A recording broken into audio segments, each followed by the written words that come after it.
Good morning, everyone. This is Kez Wickham St George with Tony Radio. I am Tony's co-host, who is having a little bit of trouble at the moment with the internet over her way. So I'm just going to carry on with these two beautiful new authors I have to introduce to you. Their names is Cynthia, Sacht, and Ilona. Ilona Beutum. Right. So, good morning, ladies. Good morning. Good morning. Yeah, and I believe that you have a beautiful book to introduce to us this morning, and it's named KISMET, and it's a little bit about your life in South Africa. So can you tell me what brought you to be a mother and daughter team, which I think is absolutely beautiful? What brought you to write the book together? When we were in South Africa, we always liked to write, and we told ourselves that one day we're going to write a book. When I came to Australia many years later, we decided this was the right time and we were going to write our book. And when we came, it was just after Mandela became president, and we thought this recording in progress. And this was exactly the time that we wanted to write, and we had something to write about. We were passionate about the subject. Yes, I managed to do a quick read of the book, and some of the passages that I really picked up is very, very passionate about the subject you're writing about. But I realized that, as in your notes that you sent us, that the subject changed, didn't it? It changed from reality and you made it into fiction. Is this right? Well, we never really intended it to be reality, but what we did do is, and it was never meant to be a documentary or political manifesto or anything, but in writing it, which it is fiction, as you know, we took on life experiences that possibly we'd had. We did vary certain things, or that others that we knew had, or things that may have happened in South Africa, because our characters, I suppose, are based on, yes, what could have happened in South Africa. But it was, we were quite careful not to want to identify anyone specifically, and we took bits and pieces of things that had happened and put them all together. Okay, so was this the cause that inspired you to write this book? We were going to write a book in any event, but this was what we wanted to write on. But we'd always said one day we're going to write a book. Okay. Hello, ladies. Oh, hello, Tony. Hello, Tony. Good to see you. How's your husband, Tony? Hubby is still really unwell at the moment, so the last 2 weeks are proving challenging, and this has just topped it all off. I really get quite distressed when technology fails and lets me down. So I've been looking forward to this interview for weeks, and I cannot believe that the computer completely shut down just as I'm about to go live. I have a question for you lovely ladies, and it's around writing as mother and daughter, and what actually kicked off the first fragment of idea that you would write together, and then secondly, what's that been like for both of you? I'll go to Cynthia first, if that's okay. Okay. We always go walking each day. That's regular as clockwork. We never miss.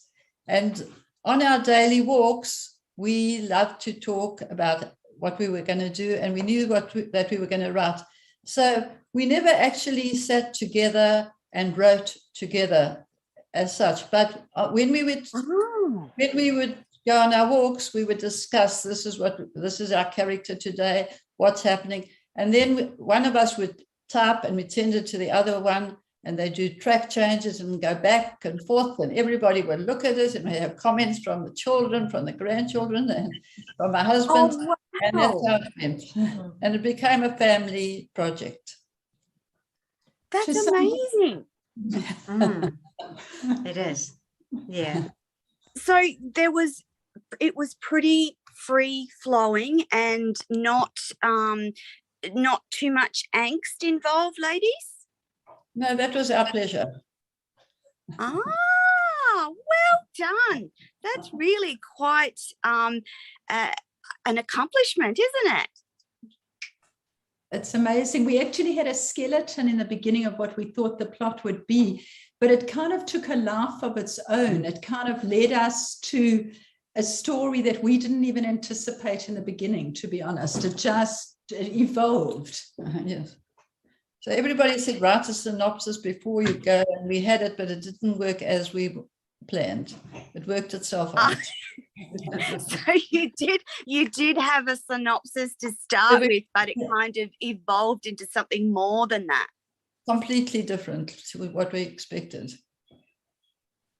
I think it's amazing, a mother and daughter team. I actually interviewed another mother and daughter 2 days ago, and I've got daughters. Yes. And I'd love to write a book with them. I just think it would be an amazing achievement. Not that they want to write, but yeah, you should be very proud of each other. Well, no, it's just amazing. Very grateful to have it. And for a number of years, we lived apart because I came across to Australia and they were also living in South Africa. So it was really nice to be able to be in the same city. I remember my mother saying she'd love to be able to bring us some soup and it would still be hot, as opposed to the 16-hour journey or whatever it was. So that was just amazing enough to live in the same city again. And then to get the book going was a real extra bonus. So I guess life in South Africa and with the apartheid going on, I guess that must have been really hard for both of you. I can't imagine that. I've never been in that situation. I can't imagine it. But, it's to live through it and see all the demise and racial separation going on, that must have been really hard for you. Well, when you are there, you learn to accept the situation as it is. So it appears harder for some, and for others, they just go with it. So each person reacted differently to the apartheid system.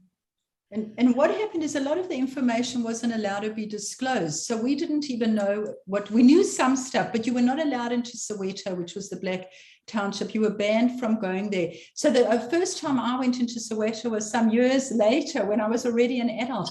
I'd never been into Soweto, and I had a friend doing her internship at the hospital there. But we didn't see a lot of the things. And when we learned history at school, they also only taught us from a different perspective. So we didn't know a lot. When I was at university, though, a lot of those lecturers worked for the cause. And that was the first time I probably studied on an equal basis with people that were not only white. We just didn't, a lot of it was hidden from us and presented to us as the kind of norm. And but it's, Yeah, coming from New Zealand myself, and having a Maori family, for relations, I've never seen racism, so I can't imagine what it would be like. So yeah, well done to you. So the book Kismet, what's it actually about? Very good question. And my son was trialing us with some questions last night. But it actually traces the lives of some of the characters of different color. And we didn't set off to make this about apartheid or anything, but we thought, let's try. We did everything a little bit unconventionally, what you don't normally do in a book. But we thought, let's try to give it perspective from the eyes of different characters of different color. So it traces a wealthy white woman who is a lawyer in her lovely manor on North Cliff Hill near where we lived. It's all fabricated, that bit. And then it's got the maid who's really had no education. Her life has been looking after, the white family, whereas her own kids are left to be brought up by the granny. And so it then follows their lives, and there's love affairs. You always don't know quite what to say and not to say without giving it away. There's betrayal, there's hurt, and there's the consequences of what people do with those feelings. Yes, I agree. Yeah. So each character, was it, you said that you'd go walking in the morning and that you discuss your characters. Was it I think I'll talk about, because when I write about is fiction, but I've already know or experienced that feeling already. So I can write about it as an expert, really, because I've actually experienced it, but I make it fiction. When you were talking about your characters as you were walking every morning, was it, I think I'll talk about the neighbour on the hill, or I'll write about them and we'll fiction it up a bit. Was that what you actually did? No, but it came automatically. Like when we were talking, I was speaking to my friend this morning. I was telling her about the markets. And I said to her, I felt the anger of the black children in the market when people came, and wealthy people came and bargained with them. So I could relate to that. And and a friend I had was very racist. And I went into a shop and I saw she wouldn't take money from a black person's hand, but she would do it. Well, she said, put the money on the counter, but I don't touch it. And they stood there waiting for their food, but she would not touch their hand. And so those people, I mean, I didn't go looking for them, but they came into my mind when when we wrote about it. And from a strange point of view, that particular lady was such a warm-hearted person to somebody who would have been white. She'd do anything to help. But her thinking against anyone who was black was just that they, didn't deserve to be treated in the same way. It's such it's an awkward thing to actually visualize in my own life. It gives me the shivers, that sort of thing. It's it couldn't have been pleasant to actually, come across it as an experience. That would be quite harsh on a person that has a heart, I would say. Yep. Absolutely. Yeah. So you've also written, on one level, it's about people's lives and relationships, but it is a deep and influential effect on the apartheid had on the various paths they took. So explain that one to me. Well, let's, for example, think about Kate, who's the black maid, who is one of my own personal favorites here. Because of her background and because she didn't receive a proper education, and there was, they said when in South Africa, they'd say we need to educate people for their roles in life. The blacks need to be educated to be laborers, etc., and maids. So she was, because of from where she'd come, her opportunities were extremely limited. So the life she was to lead became very limited. And there's a bit where she has a bit of an issue with her children when she goes back to Soweto and she's late. And they say, and I'm not quoting exactly here anything, why were you late? And she said, I had to give Master Steve his breakfast. Master Steve lived in KISMET Manor, but she wouldn't leave until she'd given him breakfast for the day. And it didn't matter that she was late for the kids. She had to do public transport, all the rest of it to get there, which was difficult. But, and that's the type of thing. So it led them in different directions. Whereas Steve, for example, he'd come from a very wealthy family. And he was used to wealth. He was used to having a servant. He was used to having a maid and a nanny. And he adored Kate.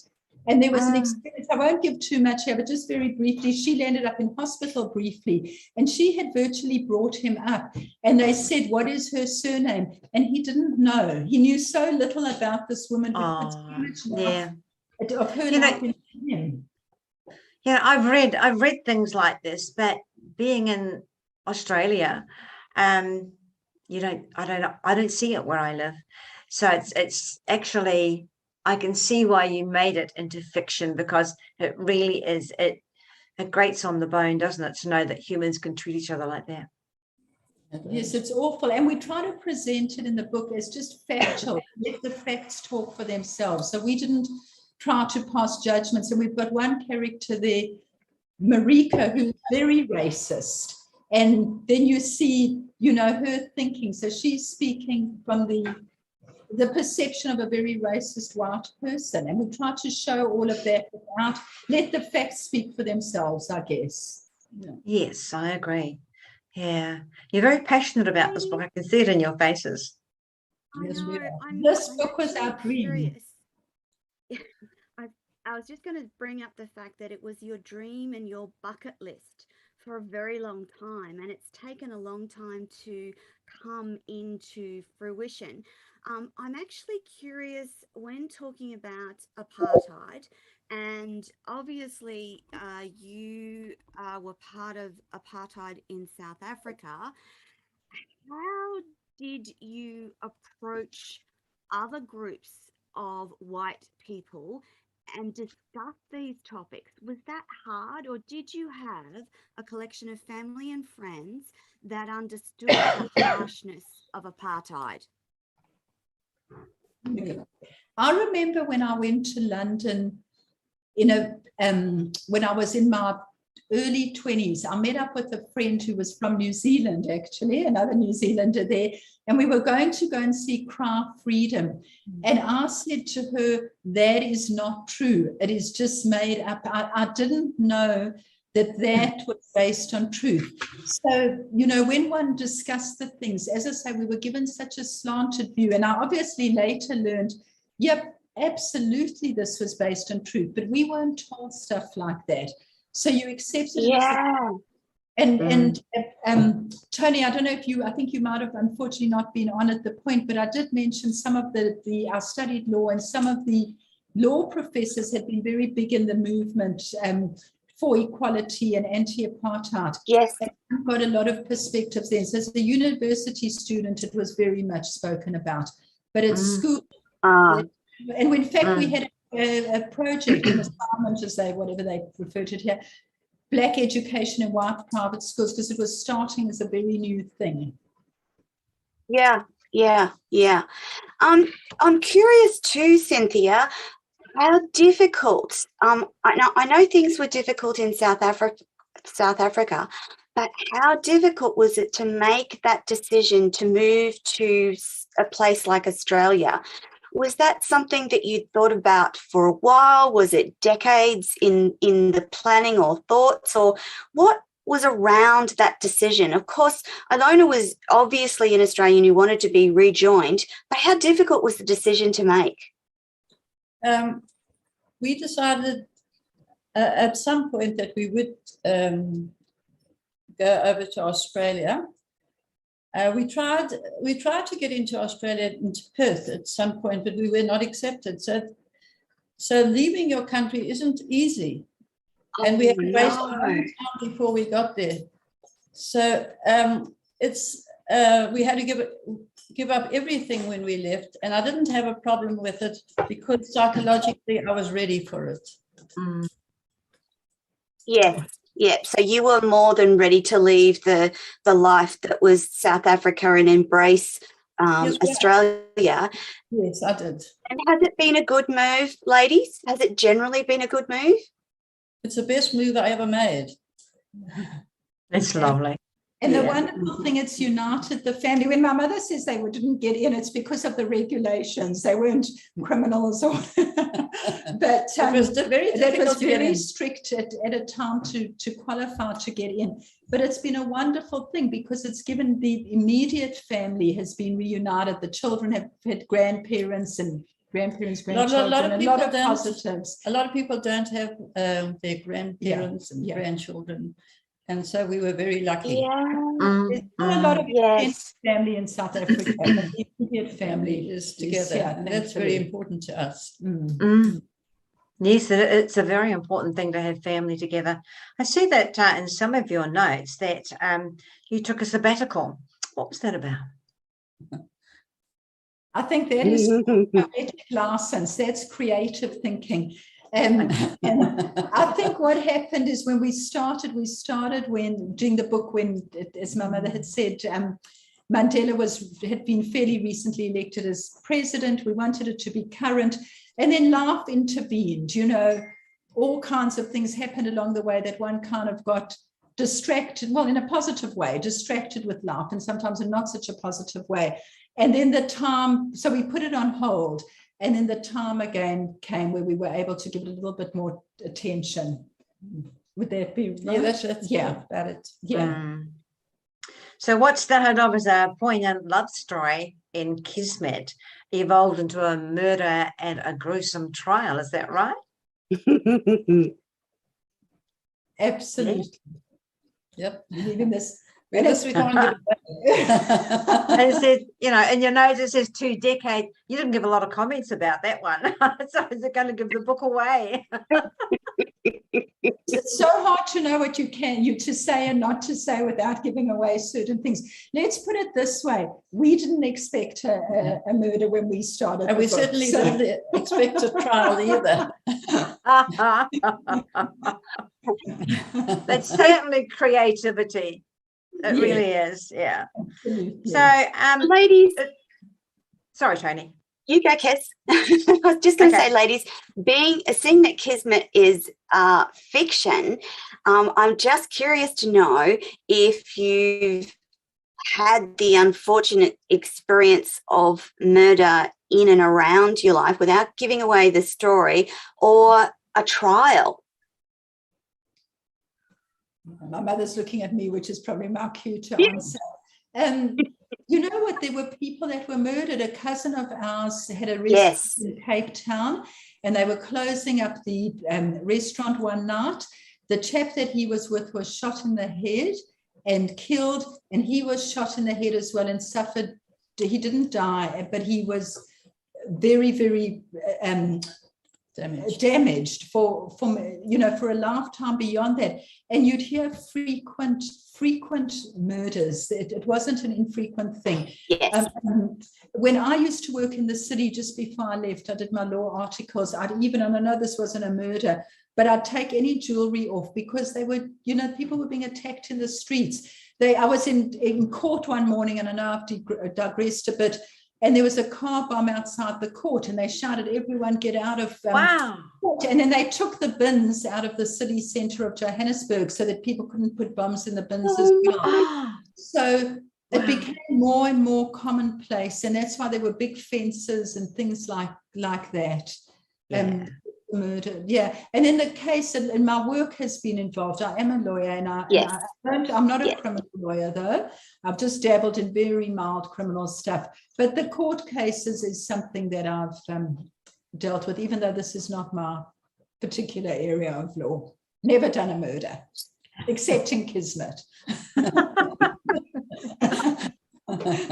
It's going to be interesting. I'll be honest, I haven't read it right through. I didn't have the time. But from what I have read, I'm going to go straight back into it when I finish this interview and finish it off. And I will give you a written review, because it's just, so far it's an exciting book, and I'm really enjoying it. Thank you. Oh, that's awesome. So I'm curious, ladies, any chance that there'll be a follow-up, Kismet? Some more books in there? Yes, we're actually. What do you think, Cynthia? We've started one already, and it takes place in Australia, Sydney, where we're just around the corner from where we're living, and the main character is living in my apartment. Well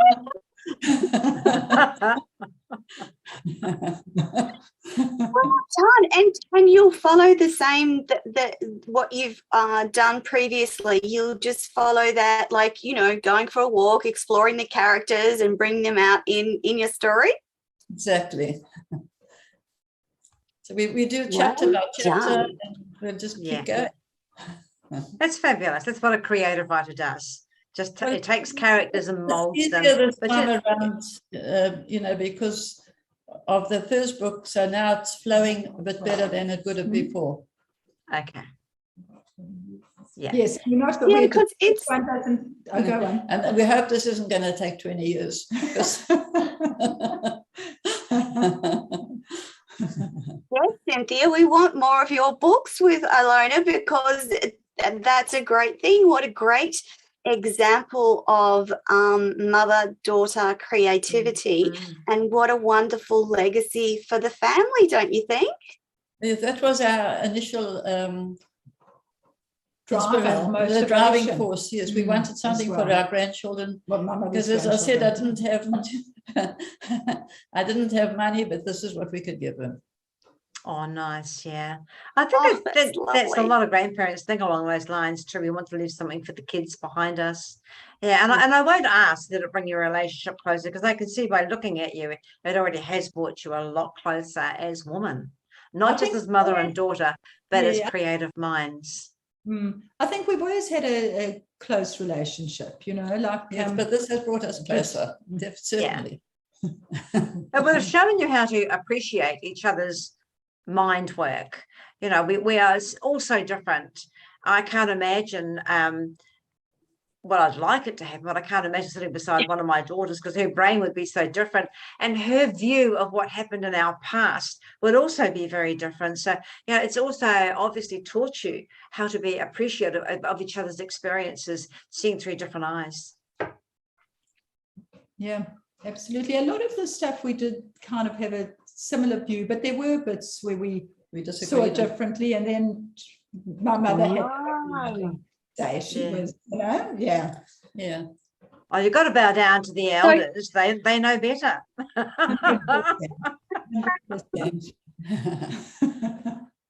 So who is the book, the audience you want to read your book? Where would you like this book to go? What's your intended audience? I think South Africans who've read it said to me, some of them, they're ashamed of it, but they have actually, about the apartheid, it's brought them to think about things they haven't thought about before. And they found it very comforting in a way, and they'd like to associate with it. And then foreigners found it very interesting because they didn't know a lot of the things, and they know a lot of South Africans. So that's what Ilona? Yes, I suppose anyone who enjoys a good fiction read, where we've had some reviews which have said can't stop turning the pages, you know, and really that it's been an enthralling read, and you know, very, very positive feedback. So anybody who wants to get lost in a book, you know, that was one of our goals. We had a number of goals in the beginning, but one of them was to entertain, because I know that when I read a book, I want a book that just totally absorbs me.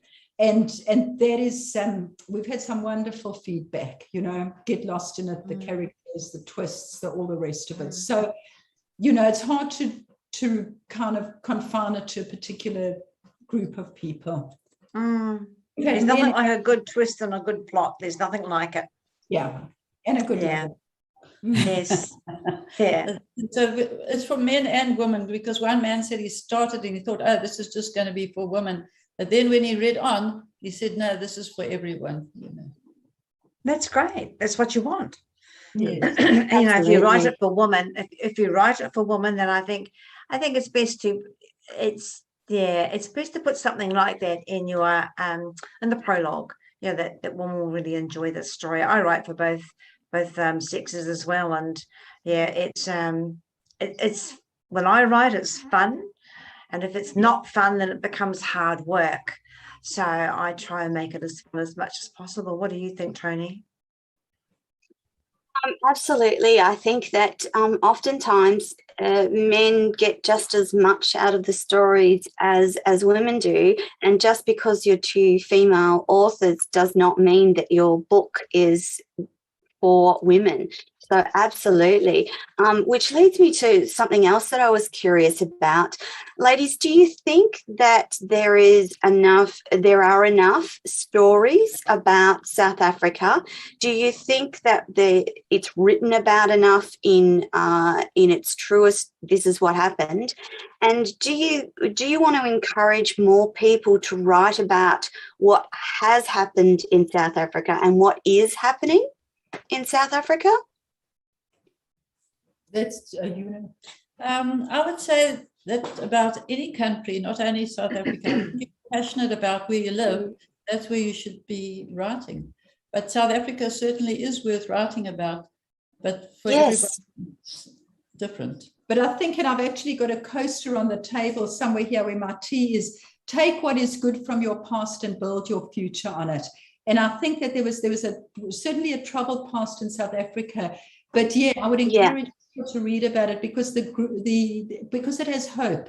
And I think at the end of the day, what we want for South Africa is hope for a better future, hope that everybody living there has the same opportunities and the right to feel like that country is home and will look after their best interests. So we still very much invested in what does happen in South Africa, and we only want good for it. And when we speak to friends and family and you hear problems that are happening, you think, I know they say it takes a generation, but you hope that the time will come, can live like Australians, worrying about the smaller things rather than major things in life. When it's not COVID, that is, but yeah. Yeah. Has COVID affected South Africa? Sorry, Tony. Yeah, that's exactly what I was going to ask. Yeah. How has it affected South Africa? You mean COVID? Yes. Well, just again from speaking to, those that live there, it sounds like they've had it a whole lot worse than Australia, because some of the homes, particularly in the townships, you'll have families living in a 2-bedroom apartment. You won't just have 4 people or 2 people, you'll have 9 or 10 people. And a lot of the people don't have I suppose, the opportunity that we have here to be able to social distance and do all of that. And it's been really bad. Yeah, and sometimes there's power cuts and just all kinds of things that would make it also harder to get the message across. Like TV, not everyone's got, etc. Yeah. I mean, lockdowns were bad enough here. We only had it for 6 weeks in Perth, and then it was over and done with. So we don't know what. Well, I don't know what COVID actually feels. I don't know the fear. We've been very lucky here, but again, it's the other states in Australia have been badly affected, and yeah, but we don't hear much about South Africa. We hear on the news about the government stuff, but person to person, what's happened to next door, we don't often hear about it. So, they have regular power cuts and all the rest of it. So it's much harder there than here. You can't compare. Well, no, Tony's having a really hard time. Tony. I just, when the computer crashed, I'm like, okay, universe, what are you trying to teach me? These last 2 weeks have been challenging. What's going on? And what is the answer? What is the universe trying to teach? I think that I need to be generally speaking, I have all contingencies covered, but I didn't actually have a contingency for a black screen computer. And now I know that I can actually readily connect via the iPhone in a certain part of the house. Now I have that contingency sorted. But it's not fun. It's not fun to try and work through those things whilst delivering live television and wanting to highlight your guests and their beautiful collaboration on an amazing book, and your technology fails you. I have the shakes now simply because I felt like I've let the audience down and you guys down. And the reality is that we have no control over technology, just as the South African people have no control over power cuts.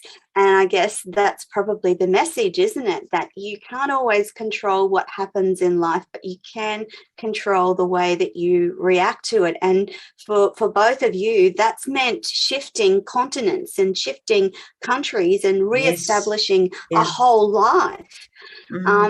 And I'm wondering, of course, if you had stayed in South Africa, whether this wonderful book, KISMET, would have been brought to life in South Africa, or whether you needed to move to Australia to bring it to life. I think we needed to move, didn't we? Because we would not have been able to look at it at hindsight when you are in this situation, I think. Yes. Yeah. Because it brings a depth to your knowledge and experience, having lived in South Africa, then having to move continents and reflect on what life was like in South Africa. It gives a really wonderful depth to your characters and storylines, and therefore the book, doesn't it? Yes, and we it does. stay in touch with South Africans, so we're very much. Yeah. Well, I have a question, ladies, that I've been dying to know. Why KISMET? Why the name KISMET? What does Kismet mean to you? That's really good. I mean, you know what? We liked the sound of the name Kismet Manor, but given that fate or destiny, it, I suppose, makes one evaluate a little bit what is in our control. I think getting back to what you're saying, and what isn't. You know, like we had somewhere this quote, the elusive puppeteer that kind of controls our lives. And where do we think we can change things, and where do we think we can't change things? And there's always that. There is somewhere one of our characters, Lexi, says, what was it? People who work hard are very lucky, or the harder we work, the luckier we get. Yes. But it's how much do you put in yourself, and how much do you just say, well, that's not destiny. So there's always that debate, destiny, fate, and our role in it. So the book was called Kismet because of the manner, and then we looked at the meaning and we put more depth to it. Yeah. So where does the word come from? Where does the word Kismet come from? It's a Greek word. It's a Greek word. It's a Greek word for fate. It's meaning fate or the Greek for fate or destiny. Sorry. Ah, okay. So that answered your own questions, haven't you? One book, maybe more. Yeah. So is it going to be a book by a different name, or Kismet 1, 2, and 3? We haven't thought of the name yet, but it will be a sequel. Yeah. Oh, lovely. But we hope the movie will be in the name of Kismet. I think all authors wish for that. Yes, definitely. Yes, definitely. I'm actually excited to hear that you ladies will continue to write, because I too have read the start of the book and need to get through to the end of it as well. And the other day I was thinking, oh, I wonder if it's on audiobook. It's not on audiobook yet. You know, I'm not sure, because we've got somebody looking after it all, and I don't think that it is, but that is probably our next thing to look into. But that's after the film. Yeah. That's after the movie.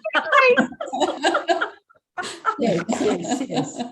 It is. There's a whole heap of Hollywood stars in Australia at the moment. Perhaps we should put it out to the universe that you need an introduction to a screenwriter and some actors in Australia, and go, okay, let's make this a movie. Yes. There we go. Yeah. You never know. You've got a dream, don't you? But we're just so happy that we've managed to get it. So here it is, that it's nice and that it actually exists. And what is wonderful is when we would talk about Lexi and Steve and the various characters, it's quite nice when people come up to us and say, oh, that's like Lexi did it, or, you know, the characters get known by people outside of ourselves. Good. We've got our makeup artist was very upset when one of the characters died. And she sent us a very tragic story. I'm so upset, I can't sleep. Oh, really? Yes. Oh, wow. But it's good to have people know the characters that we've spoken about for so long. Yeah.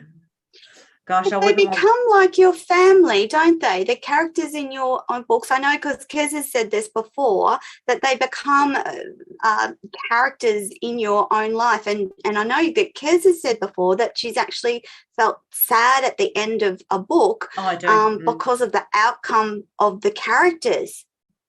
There was something again that I don't want to give away, but I remember even writing it in. Don't. Yes, but you know, you feel for the characters. You feel, you know, exactly any sense of loss and, you know, all the rest of it. I'll give you ladies a challenge, shall I? Would you like a challenge for your next book? With my last book, I did a double ending. So it's asking my readers to write to me and tell them what the hell how they would like the book ended. Do I kill off the character, or do I let her live? That's what the ending to the... I won't give too much away, otherwise no one will come to the launch. But that's what I did. I did a double ending. And I think, you know, because the author of Harry Potter, that's how she ran some of her books. And I just thought how interesting that she did a double ending. And she had people writing into her saying, I don't want that person killed off. I want it to live. Or can we put them inside a tree or inside a box or whatever the magic was going to happen. Yeah, so that's another way of ending your book. No, and you know what? We do have an ending like that. Obviously not the character who was murdered, because you know that the character is murdered. Yes.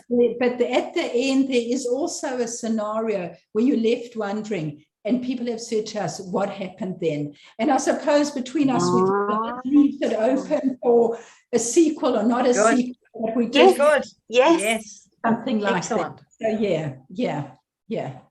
That was my next question. Some of the characters in Kismet, are you going to pop them into the next book or follow their story in the next book, do you think? Yes, kill them off. Some will stay and some won't. There's a friendship that lasts indefinitely, a lifetime friendship that carries on from Australia to South Africa. Nice. Oh, that's awesome. Yes. Yeah. And I love that it's going to carry across the two countries. That's fabulous. Mm. Yes, it's written with a very different background, obviously, in Australia. You know, it's probably more straightforward in some ways. Well, that's what we need to hear. As writers, that's your responsibility. As a creative writer, it's your responsibility to take me to a place I've never been before. If I take you to, if I walked into your home, I would have a description of it. I've never been there before, but I would have my own outlook on where you lived. And that's what you need to do for your books. It's your responsibility as a creative author to do that for your readers. Absolutely. Yes. Wonderful to write. You know, I'd say to anyone, you get such a wonderful journey. And I would not have been able to write this on my own. I can't understand why people find it difficult, because it's so much easier to write with two people than with one. That's if you get on. But when if you've got a co-writer you don't get on with, it's hell on wheels. And it's not easy to find the right person, of course. That's right. Yes. It's absolutely much easier for me, and I think definitely, absolutely, 100%. Yeah, because you've got two perspectives and two creative brains coming together in one story. I just think it's the best story I've heard, and particularly that it's a mother-daughter duo, and I'm so excited to hear that you're already working on another book. That's just amazing. And I'm sure that's going to keep you both occupied for a little while and something wonderful to look forward to, because there's a lot of hard work and energy that goes into writing and producing a book. It's not an easy thing, and not everyone can do it. And the fact that the both of you have come together to do it makes it even more special, don't you think? Absolutely. And I've got my daughter here, but she didn't want to join on. I thought, and that's... Oh, didn't she? That makes it more of the legacy. I think she's gone to her room now. But that's more of the legacy, for sure. And our grandson was so helpful as well. My grandson was so helpful. You know, he really was part of it. And he contributed a lot to it, towards it. And even now, if I'm asking him something, he'll tell me, what he thinks, because the children that I'm writing about are the same age as he is. This is in the sequel. Or maybe you could make your next book an anthology and involve the family. So the whole family was actually involved in it. Nice. That's amazing. Yes. Ilona, do you think that your daughter will take on your creative writing, and one day you might be writing with her, do you think? I have absolutely no idea, because I didn't expect her either to finish school and study law, which is exactly what I studied. Yes. Yes. You never know. Possibly my son, he loves writing, so it might be a parent yes. as opposed to a mother-daughter, but we'll see. It would be wonderful if that did happen. Absolutely, would be wonderful. More than two authors is an anthology, so you could involve the whole family, and have an anthology come out, all with different stories. Yes, yes. You never know. Yeah, that's a good idea. Now, ladies, before we go, I know that you, living in New South Wales, have been through a pretty rough time with COVID and the lockdowns. How are things travelling down there at the moment?